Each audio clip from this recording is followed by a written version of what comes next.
أعوذ بالله من الشيطان الرجيم لا يستوي القاعدون من المؤمنين غير أولي الضرر والمجاهدون في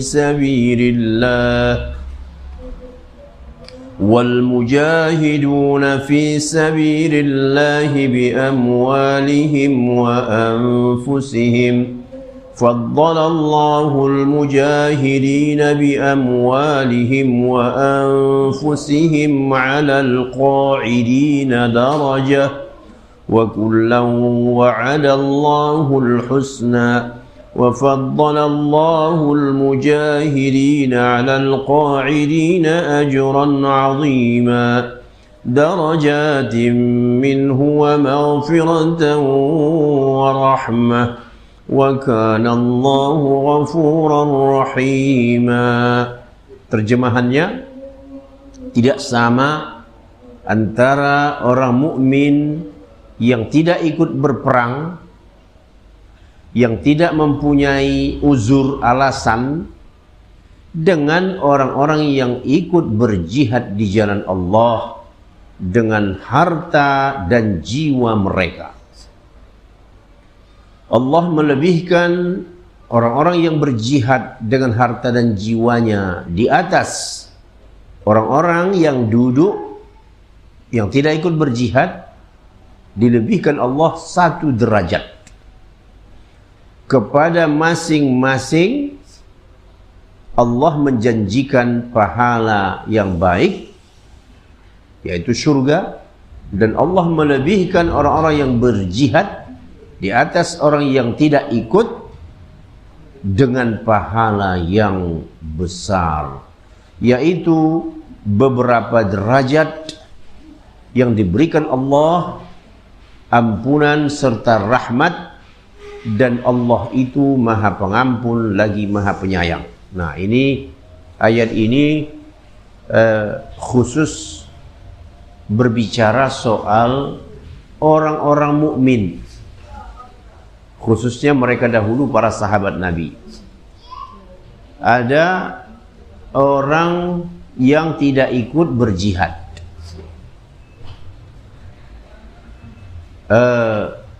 tanpa alasan,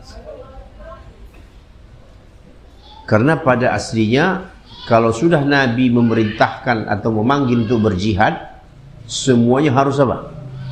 Harus ikut. Tidak boleh oh saya mohon gak bisa, itu gak boleh. Jadi makanya kalau kita melihat dalam bahasa sekarang, Islam itu menganut sistem wajib militer. Ya, sistem Islam itu adalah wajib militer. Tidak ada warga negara yang tidak bisa memegang senjata. Wajib, harus.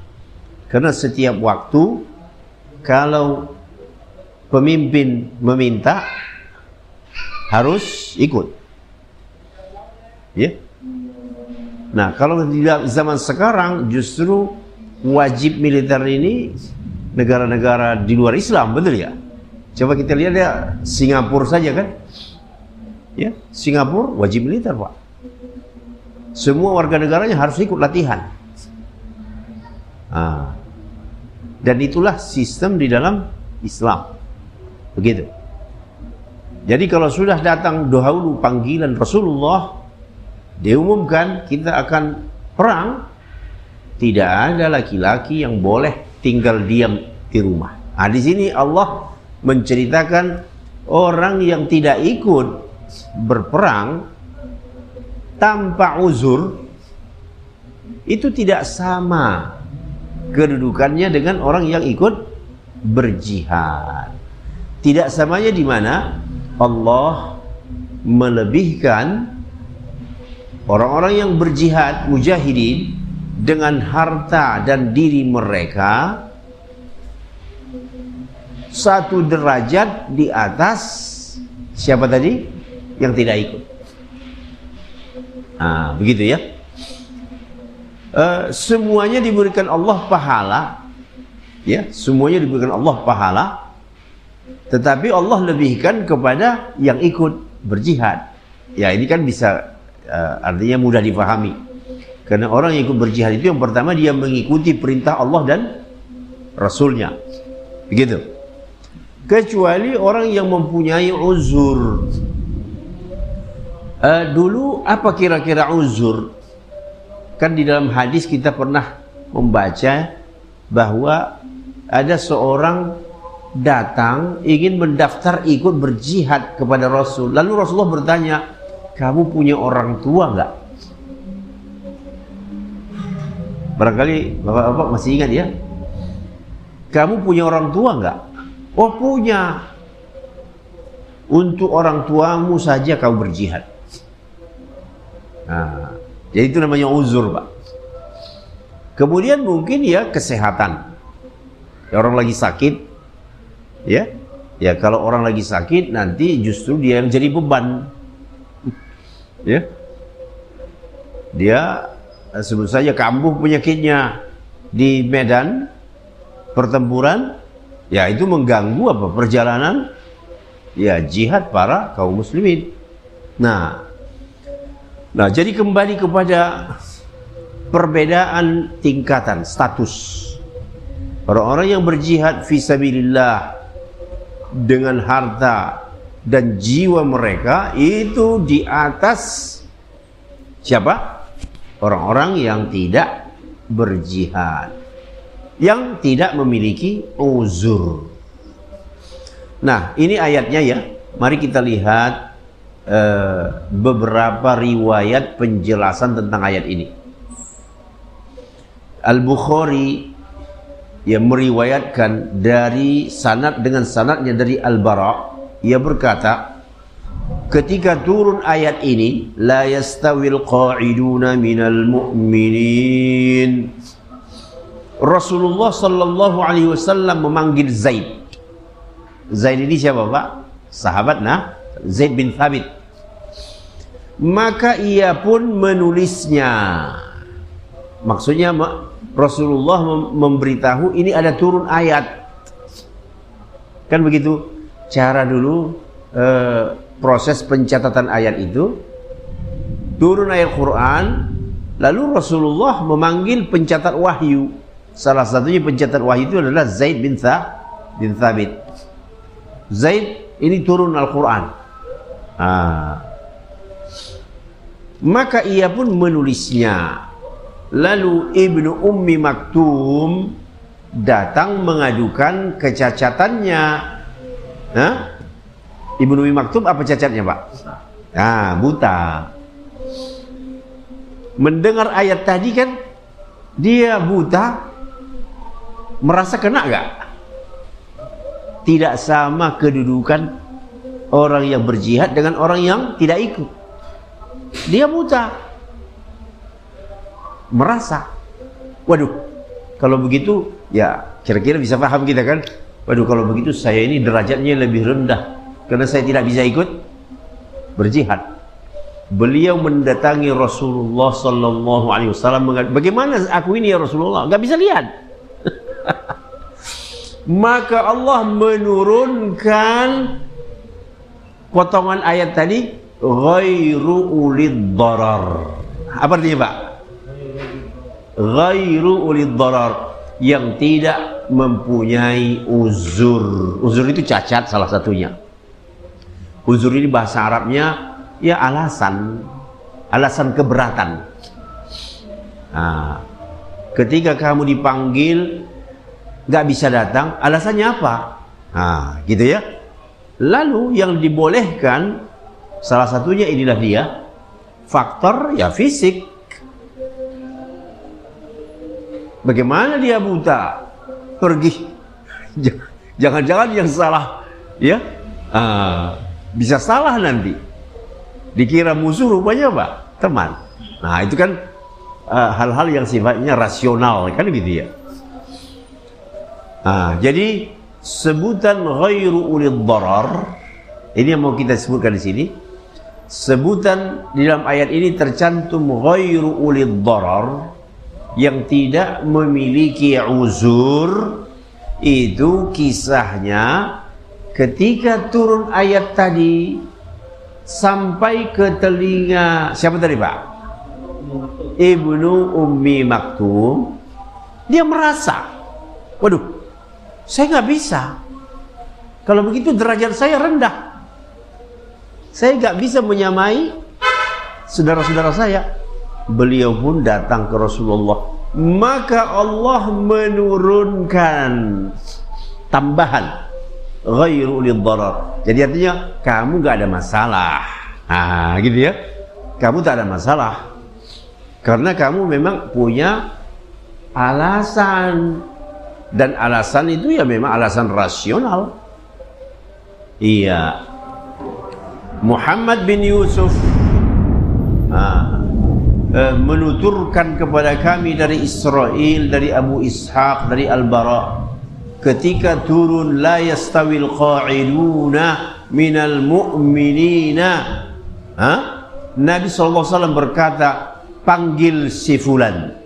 Maka ia datang kepada beliau membawa tempat tinta, artinya Zaid ini tadi ya, tempat tinta, papan dan pena. Beliau berkata, tulislah, tulis ayat ini. Tidaklah sama antara mukmin yang duduk, artinya duduk di sini Pak, yang nggak ikut, gitu, yang tidak ikut berperang, dengan orang yang berjihad di jalan Allah Ta'ala. Sementara di belakang Nabi ada Ibnu Ummi Maktum. Nah, jadi riwayat ini sama seperti yang tadi ya. Ini pengulangan saja. Baik. Nah, saya kalau riwayatnya berulang, saya pikir ya kita lanjut saja kan. Kemudian Bapak-Bapak yang dirahmati Allah Ta'ala, jadi orang-orang yang hanya duduk saja itu bukan orang-orang yang memiliki uzur. Begitu ya. Darajatim minhu. Allah melebihkan orang-orang yang ikut jihad itu beberapa derajat, di atas orang yang tidak ikut. Ya, dari kalangan sama-sama orang mukmin. Ya, sama-sama orang mukmin. Selain yang mempunyai uzur. Ini lafaz Imam At-Tirmidzi. Kemudian dia berkata hadis ini hasan gharib dari jalur ini. Firman Allah la yastawil qa'iduna adalah mutlak. Maksudnya umum, global. Manakala wahyu yang cepat turun, yang tidak mempunyai uzur, maka itu adalah solusi bagi mereka yang mempunyai uzur, yang membolehkan mereka untuk tidak ikut. Seperti buta, pincang, sakit, untuk sama pahalanya dengan orang yang berjihad. Artinya memang dia nggak ikut itu bukan karena apanya? Bukan kemauan dia yang nggak mau ikut, tetapi faktor real ya yang ada pada dirinya. Kemudian Allah mengabarkan, mari Pak ya, keutamaan orang yang berjihad. Ibnu Abbas berkata, selain orang-orang yang mempunyai uzur, demikian semestinya sebagaimana diriwayatkan secara sahih dalam Al-Bukhari, Rasulullah SAW bersabda, inna bil madinati aqwaman ma sirtum masiran wala qata'tum wadiyan illa kanu ma'akum. Qalu wa hum bil madinati ya Rasulullah? Qala wa hum bil madinati habasahumul udhur.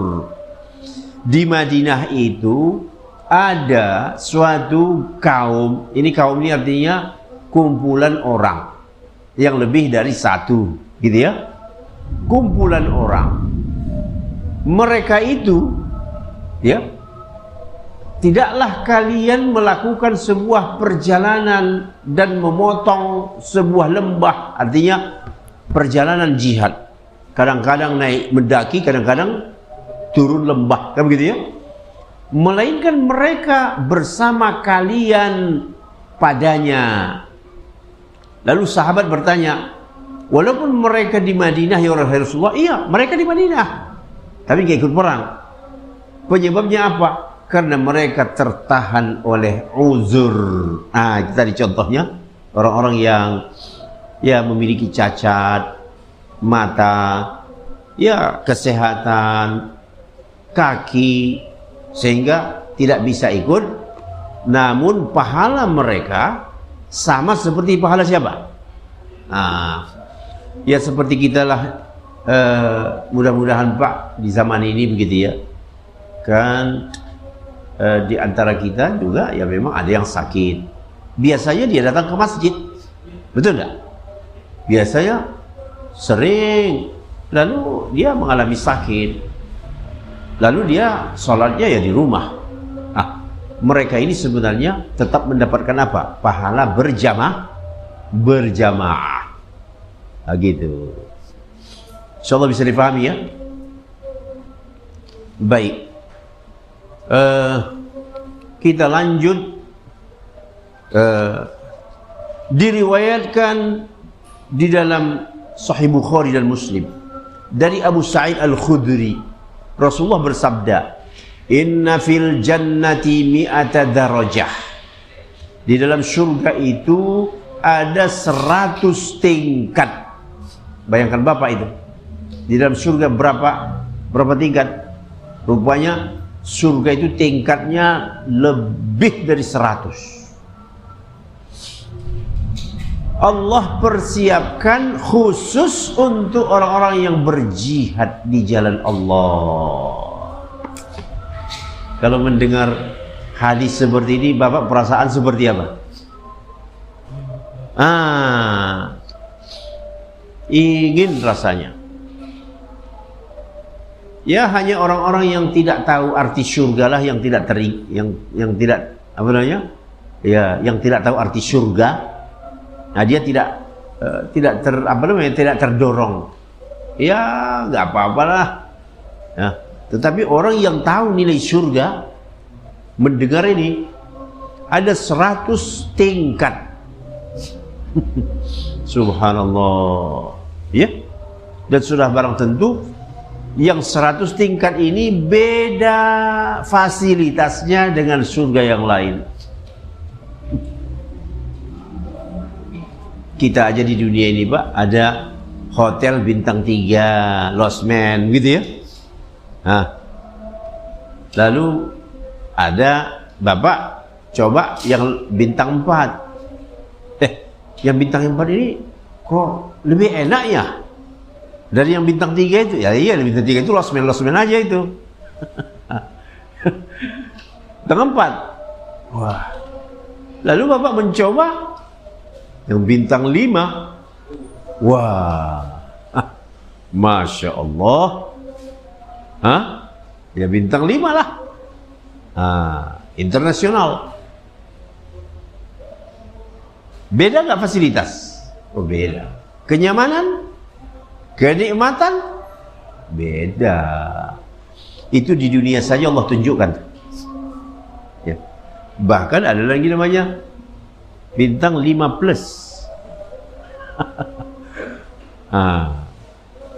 Jadi di dunia saja ya kadang-kadang Pak begitu ya. Kita kalau tinggal di hotel gitu ya. Kemarin ini ya saya dalam 1 bulan itu berapa kali? Pertama ke Aceh, kemudian ke Medan, kemudian setelah itu ke Balikpapan, kemudian ke Medan lagi, kemudian terakhir ke Mataram. Merasakan sekali kenyamanan itu. Yang teringat kita apa? Ini dibanding dengan surga, gak ada apa-apanya ini. Memang nikmat, terasa. Begitu saja buka pintu kamar, wah. Bayangkan surga, sama sekali tidak ada apa-apa. Allahu Akbar.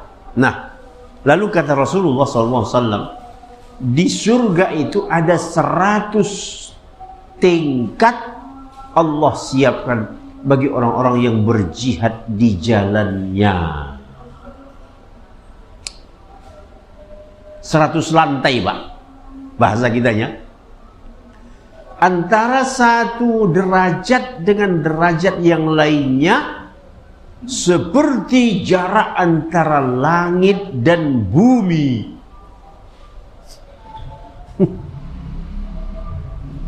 Lantai satu dengan lantai duanya seperti jarak antara apa? Langit dan bumi. Allah. Jadi makanya dulu inilah yang membuat sahabat-sahabat itu kalau sudah mendengar Rasulullah memanggil untuk jihad, bagaimana Pak? Loncat Pak. Ada seorang sahabat lupa kalau dia malam pengantin Pak. Lupa. Datang panggilan jihad. Rupanya belum sempat mandi junub. Begitu mendengar panggil Rasulullah, kita mau jihad. Malam pengantin. Apa yang terjadi? Dituliskan Allah syahid. Betul menjadi syahid. Bagaimana kabar setelah itu? Rasulullah memberitahu bahwa dia telah dimandikan oleh malaikat. Yang memandikan dia malaikat Pak.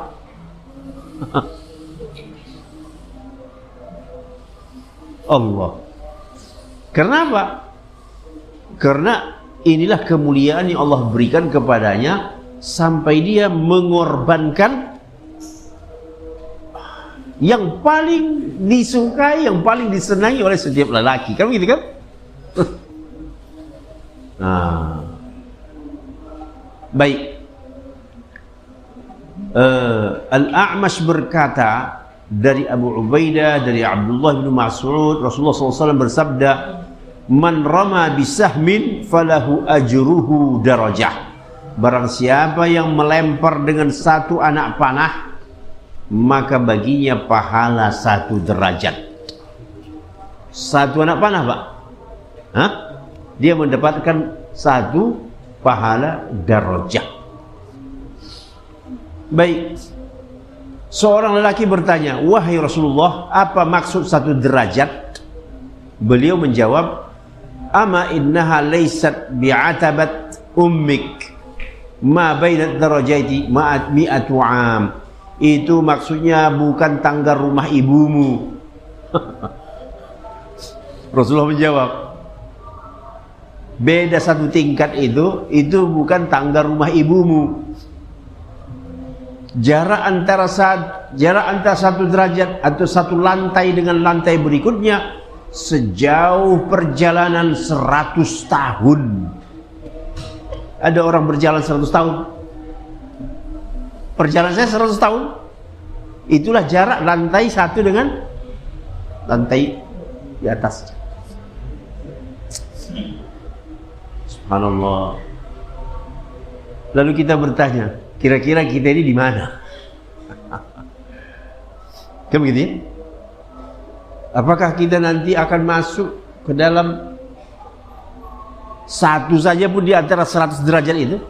Sedangkan hadis ini berbicara tentang orang-orang yang apa? Yang berjihad.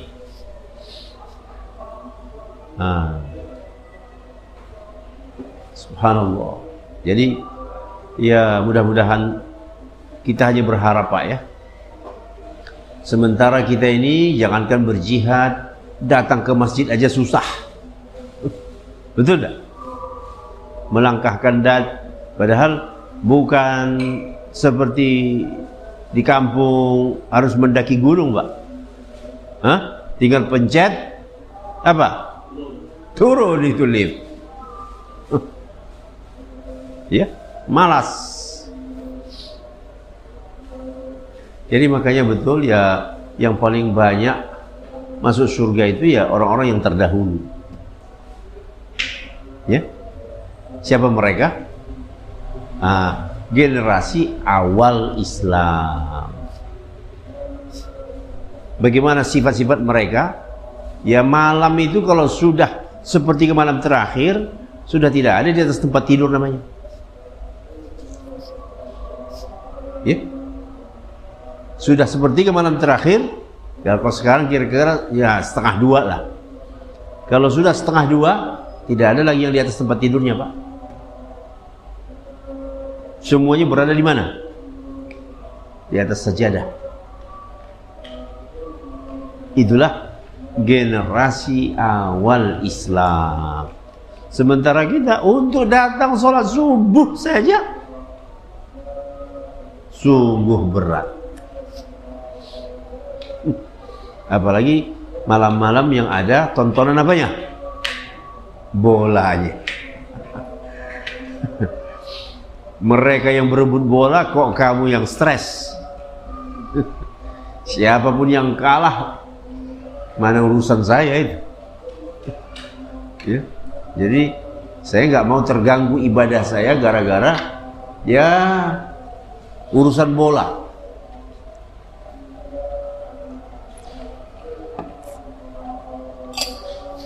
Baik, jadi ini Pak. Berikutnya ayat 97. Allah berfirman. Nah, ini agak sedikit bertolak belakang dari yang tadi. Tadi cerita surga, ini cerita neraka jahanam. Tahan nafas Bapak. Innal ladzina tawaffahumul malaikatu zalimi anfusihim qalu fima kuntum qalu kunna mustad'afina fil ard قالوا ألم تكن أرض الله واسعة فتهاجروا فيها فأولئك مأواهم جهنم وساءت مصيرا إلا المستضعفين من الرجال والنساء والولدان لا يستطيعون حيلة ولا يهتدون سبيلا فأولئك عسى الله أن يعفو عنهم وكان الله عفوا غفورا. Sesungguhnya orang-orang yang dimatikan oleh malaikat dalam keadaan menganiaya diri mereka sendiri. Nah, ini beda. Jadi bertolak belakang. Orang yang dimatikan oleh malaikat dalam keadaan menganiaya diri sendiri, menzalimi, maksudnya menzalimi diri sendiri. Malaikat bertanya kepada mereka. Nah, malaikat bertanya, dalam keadaan bagaimana kamu ini? Qalu fima kuntum. Dalam keadaan bagaimana kamu ini? Mereka menjawab, adalah kami orang-orang yang tertindas di negeri Makkah. Coba Bapak pahami dulu ya. Kami orang-orang yang tertindas di negeri Makkah. Jadi kira-kira ceritanya begini. Rasulullah sallallahu alaihi wasallam mengajak kaum muslimin yang sudah masuk Islam untuk hijrah ke mana? Ke Madinah. Tapi ada segelintir orang yang keberatan, gak mau ikut hijrah. Ya urusannya, masalahnya, alasannya apa? Urusan dunia. Dia punya banyak harta di Makkah, betul kan? Nah, dia punya bisnis. Kalau dia tinggal itu akan hilang. Sementara Rasulullah mengajak. Nah, ini dia. Mereka mati. Yang paling sedihnya Bapak, waktu terjadi perang antara kaum muslimin dengan orang musyrikin Makkah, mereka ini dijadikan alat sama siapa? Orang musyrik. Karena harus sama-sama mempertahankan Makkah. Kamu kan tinggal di Makkah, kita melawan Muhammad, sedangkan dia sudah masuk Islam. Coba bayangkan itu. Berangkat, kalau tidak berangkat kamu nanti akan kami intimidasi kamu. kamu harus berada di pihak kami. Sementara dia sudah masuk Islam. Kalau dia menolak, dihabisi. Berhadap-hadapanlah.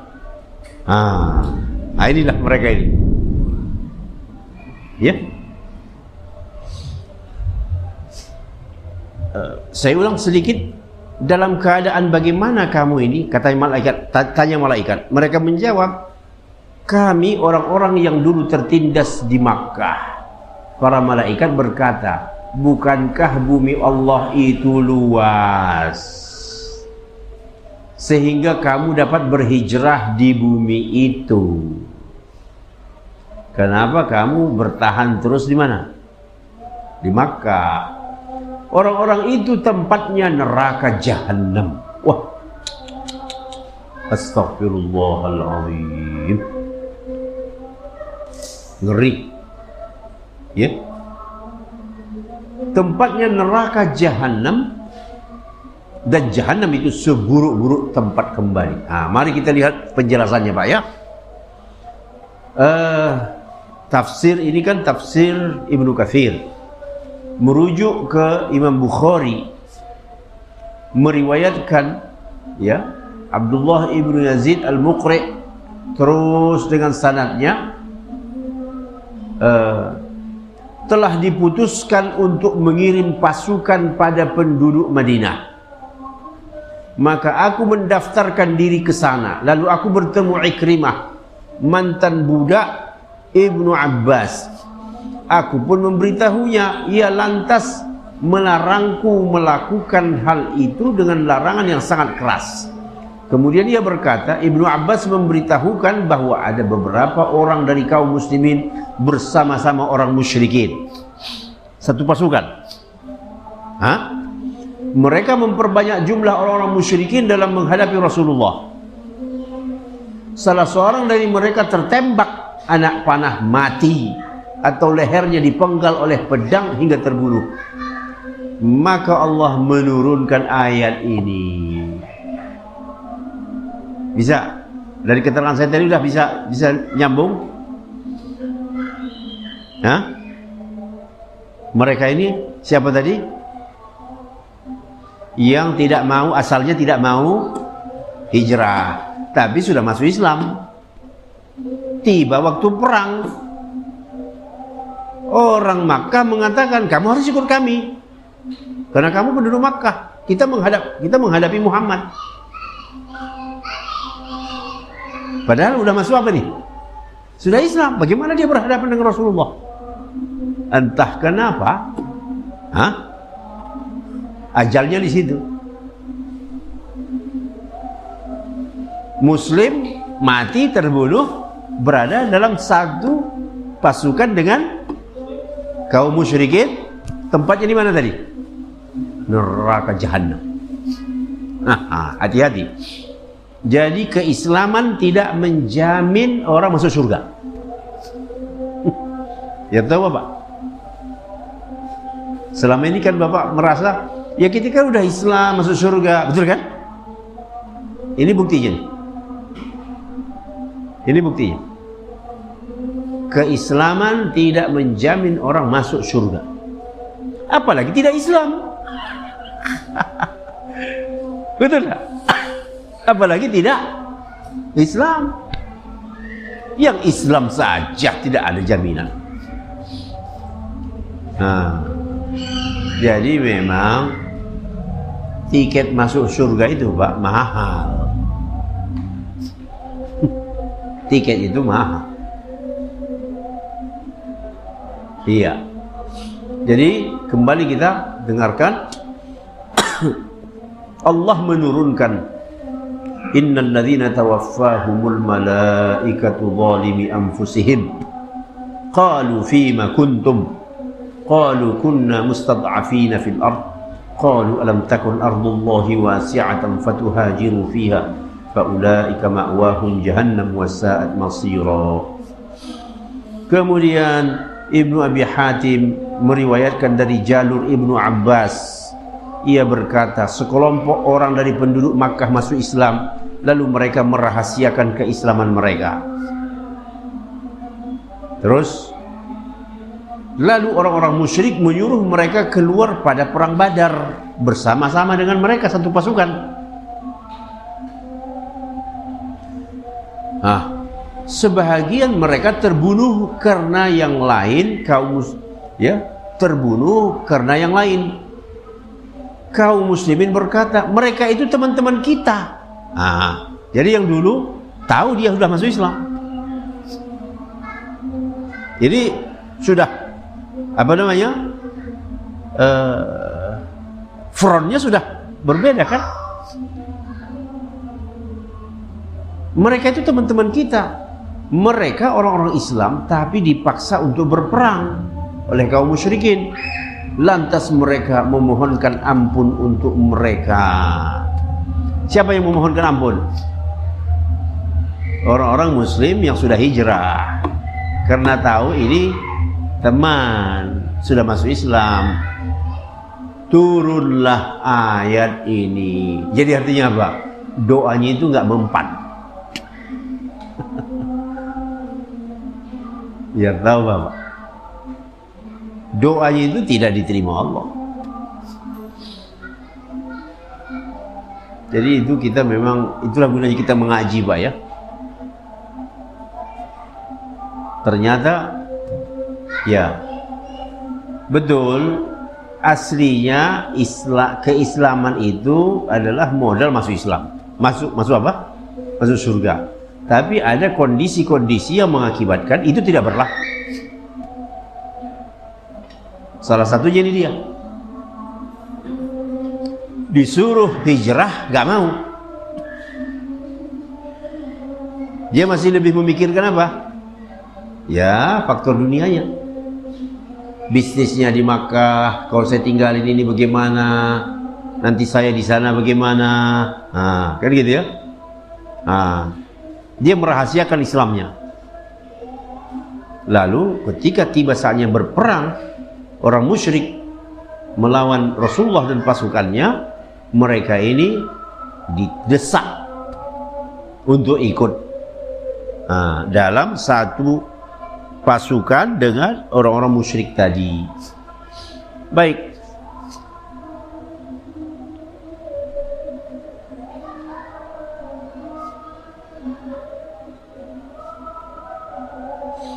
Kecuali ya, masuk kita pengecualian. Illal mustad'afin, kecuali illal mustad'afin minar rijali wan nisa'i wal wildani la yastati'una hilatan wa la yahtaduna sabila. Kecuali mereka yang tertindas, baik laki-laki atau wanita ataupun anak-anak yang tidak mampu berdaya upaya dan tidak mengetahui jalan untuk hijrah. Ada pengecualian. Ini adalah pengecualian atau rukhsah dari Allah bagi siapa? Orang-orang yang lemah. Artinya secara fisik dia lemah, nggak bisa hijrah. Ya. Untuk tidak berhijrah karena mereka tidak mampu melepaskan diri dari cengkeraman orang-orang musyrik. Seandainya mereka kuasa, niscaya mereka akan keluar meninggalkan negeri itu. Oleh karena itu Allah berfirman, la yastati'una hilatan wa la yahtaduna sabila. Tidak mampu berdaya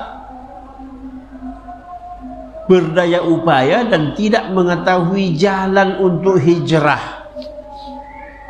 Tak tahu dia jalan ke Madinah kemana, sedangkan rombongan sudah pergi, gitu ya. Mujahid, kemudian Ikrimah dan As-Suddi, mereka ini semuanya ahli tafsir, ya, berkata, ya maksudnya itu tidak tahu jalan. Lalu untuk mereka ini Allah memberikan keringanan. Apa kata Allah?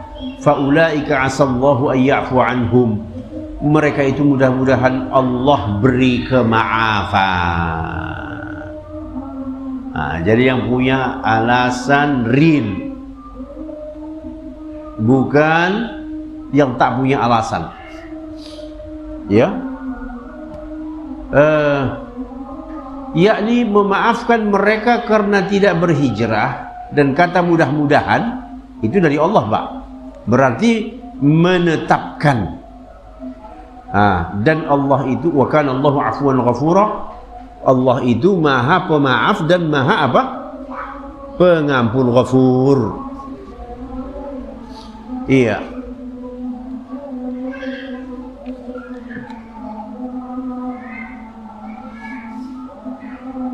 Ada beberapa orang yang memang masuk di dalam ayat ini, yang dimaafkan itu, ya. Ada namanya Ayyash, ada namanya Salamah, ada namanya Al-Walid ibn Al-Walid.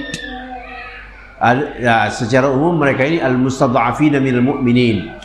Itu didoakan oleh Rasulullah sallallahu alaihi wasallam. Baik. Kemudian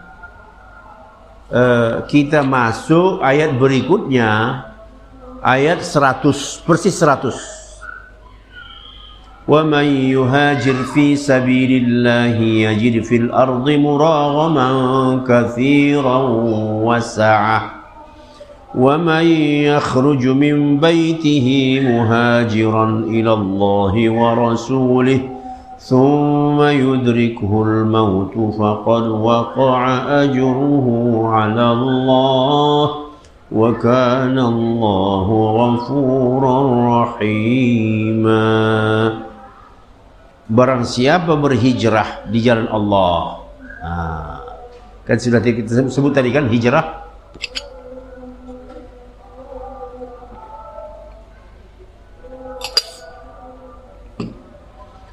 Niscaya mereka mendapati di muka bumi tempat hijrah yang luas dan rezeki yang banyak.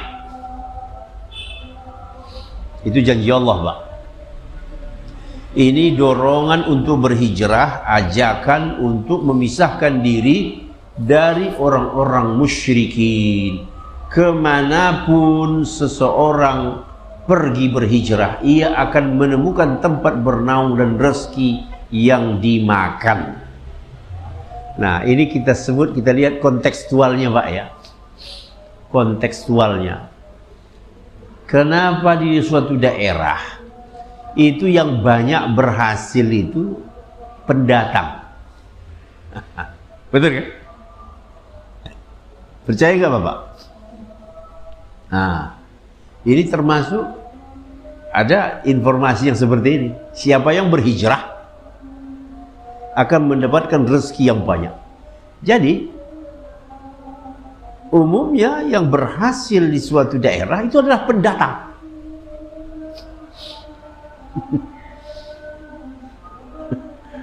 Ini ada makna yang tersirat di dalam ayat ini gitu. Ya, artinya itu bisa dipahami ya. Karena orang pendatang itu ada semangat apanya? Kerja keras. Sementara kalau penduduk setempat, dia merasa apa?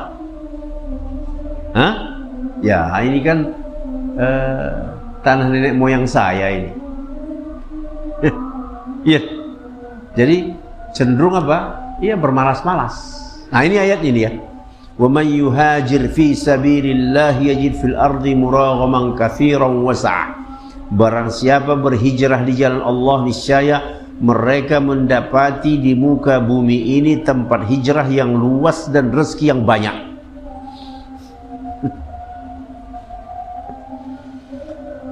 Baik, Ibnu Abbas dan lainnya berkata, muragham adalah berpindah dari satu negeri ke negeri lainnya. Demikian diriwayatkan, ya ini berlaku Pak di mana saja. Bapak mungkin sudah pernah dengar ya, termasuk orang terkaya di Inggris itu keluarga siapa? Punya supermarket besar itu. Yang dulu mau kawin sama apa namanya? Keluarga apa namanya? Al-Fayyad. Nah, itu keluarga Mesir, Pak. Orang Mesir yang tinggal lama di Inggris, berketurunan. Wah, kaya betul. Punya supermarket besar. Nah. Dan yang seperti itu banyak. Jadi apa yang disebutkan oleh Allah tentang hijrah dan ya itu nyata itu. Dan kaum muslimin itu sudah terbiasa hijrah, betul kan? Sudah terbiasa hijrah. Ayo pindah, cari rezeki di bumi Allah yang mana saja. Nah, cuma motifnya motif iman, begitu, dakwah, bukan motif semata-mata cari apa? Cari dunia, tidak. Jadi sahabat itu dahulu hijrah ya karena mau menyebarkan Islam, ya termasuk yang masuk ke Indonesia ini. Iya kan? Yang masuk datang ke Indonesia kan dari negara Arab. Naik laut, kapal. Nah, akhirnya apa yang bisa dikerjakan, lalu menikah dengan wanita setempat, kan gitu. Lahirlah anak. Nah, lalu dia pun sambil berdakwah, mengajak orang masuk Islam. Mulailah ya satu keluarga, dua keluarga, tiga keluarga. Nah, jadi akhirnya satu desa. Begitulah penyebaran Islam dulu di kita. Asalnya dari hijrah. Nah, jadi yang namanya hijrah ini ya persiapkan. Itu makanya anak perlu banyak, Pak. Ya kan? Coba kalau anak cuma satu atau dua, hijrah ya habis. Iya enggak? Anak perlu banyak. Dididik untuk hijrah. Ayo kamu hijrah. Ya, sebarkan agama Allah. Nah, coba kalau begitu cara berpikir kita kaum muslimin. Nah, tapi sayangnya cara berpikir kita ya seperti katak dalam tempurung. Di situ saja. Nah. Ya. Kalau ditanya orang Sumatera Barat, mana lebih banyak Sumatera Barat yang di luar Sumatera Barat atau di dalam Sumatera Barat? Kabarnya 1 banding berapa ya? Bapak tahu enggak? Entah 1 banding 3 atau 1 banding 5. Jadi orang Padang itu lebih banyak tinggal di luar Padang dari yang tinggal di situ. Nah, ini tadi karena semangat apa ini? Hijrah. Nah, karena kaum muslimin itu sudah terbiasa dengan ajaran ini. Ayo hijrah. Jangan kamu tinggal di kampung. Ya termasuk Pak Tengku ini kan. Kita ini semuanya, mungkin hampir semua kita ini adalah orang-orang yang hijrah.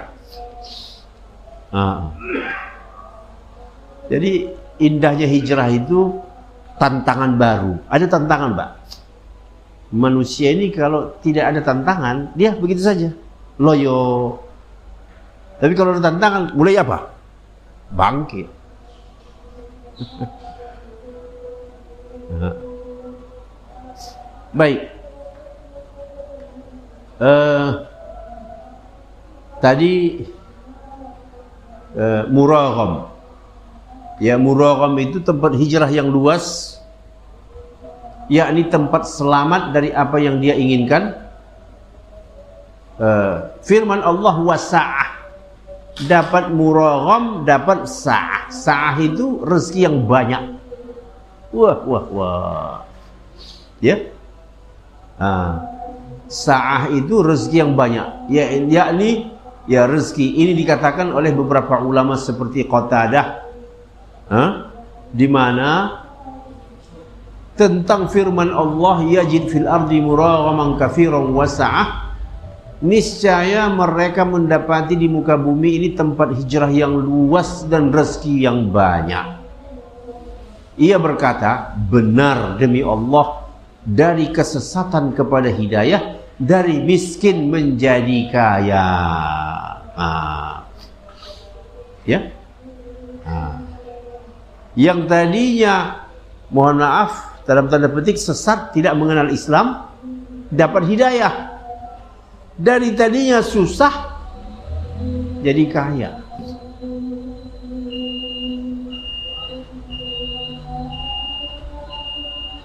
Jadi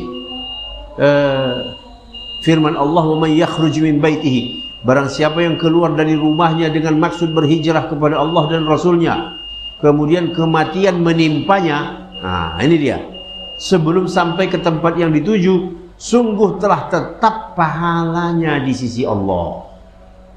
Udah Allah tuliskan, walaupun belum sempat hijrah, belum sampai. Yakni siapa yang keluar dari rumahnya dengan niat berhijrah lalu mati di jalan, maka ia sudah mendapatkan pahala orang yang berhijrah. Sebagaimana disebutkan dalam dua kitab hadis as-sahihain. Nah, Rasulullah SAW bersabda, innamal a'malu binniyat, sesungguhnya amal itu terpulang kepada niatnya. Kalau niatnya sudah mau hijrah, Allah tuliskan begitu. Baik,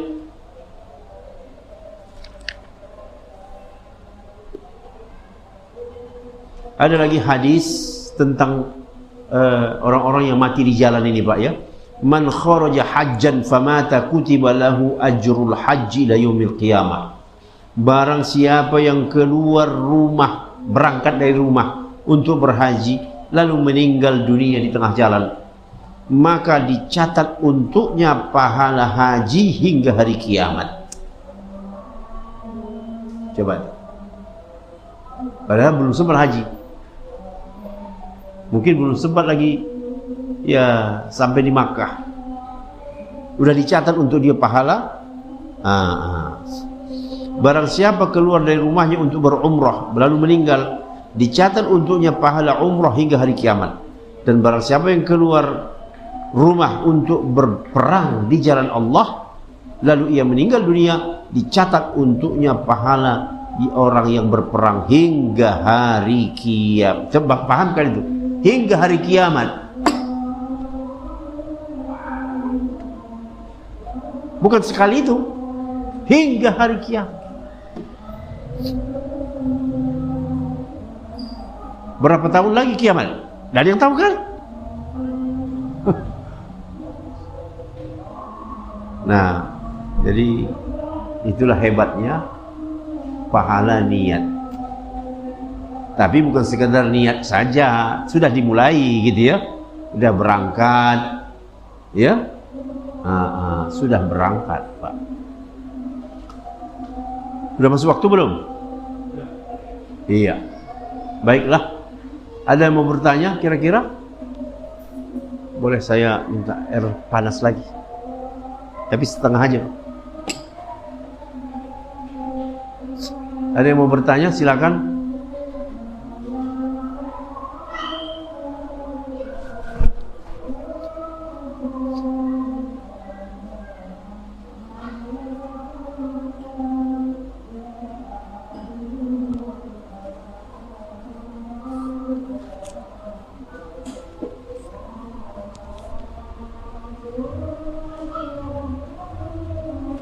Baiklah, jadi itulah dia kesimpulannya tadi.